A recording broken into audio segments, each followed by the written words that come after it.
कालिदास का अहंकार आज की प्रेरक कहानी। कहते हैं कि एक बार कालिदास को बहुत अहंकार हो गया कि मेरे पास सभी प्रश्नों के उत्तर है। वह एक गांव से गुजर रहे थे। उन्हें प्यास लगी तो उन्होंने द्वार पर खड़े होकर आवाज लगाई, माते पानी पिला दीजिए, बड़ा पुण्य होगा।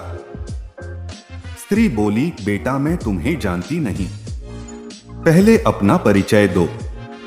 कालिदास ने कहा, मैं पथिक हूँ, कृपया पानी पिला दें। स्त्री बोली, तुम पथिक कैसे हो सकते हो?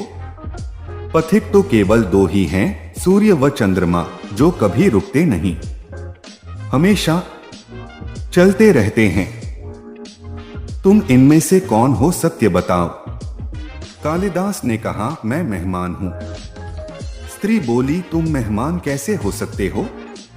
संसार में दो ही मेहमान हैं, पहला धन और दूसरा यौवन। इन्हें जाने में समय नहीं लगता। सत्य बताओ, कौन हो तुम? कालिदास बोले, मैं सहनशील हूं। स्त्री ने कहा, नहीं, सहनशील तो दो ही हैं। पहली धरती, जो पापी पुण्यात्मा सबका बोझ सहती है।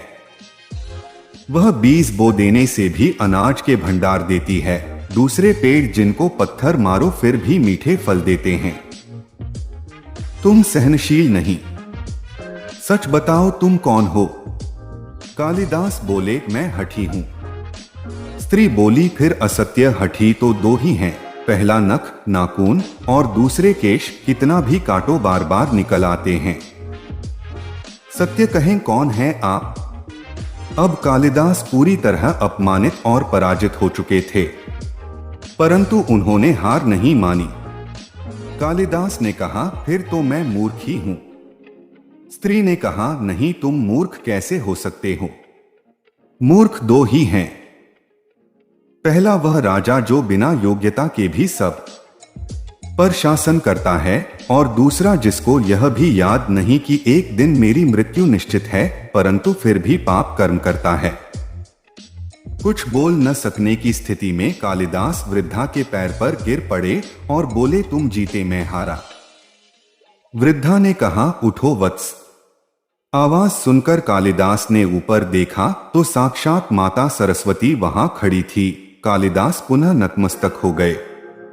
माता ने कहा, शिक्षा से ज्ञान आता है, न कि अहंकार। तूने शिक्षा के बल पर प्राप्त मान और प्रतिष्ठा को ही अपनी उपलब्धि मान लिया और अहंकार कर बैठे, इसलिए मुझे तुम्हारे चक्षु खोलने के लिए ये स्वांग करना पड़ा। कालिदास को अपनी गलती समझ में आ गई और तभी कालिदास का स्वपन टूट गया और वह इधर उधर देखने लगे। इस कहानी से सीख, अहंकार तो राजाओं का भी नहीं रहा। जहां मैं है वही अहंकार का जन्म होता है। अपना बुरा वक्त इंसान को नहीं भूलना चाहिए, नहीं तो प्रभु की मार में आवाज नहीं होती।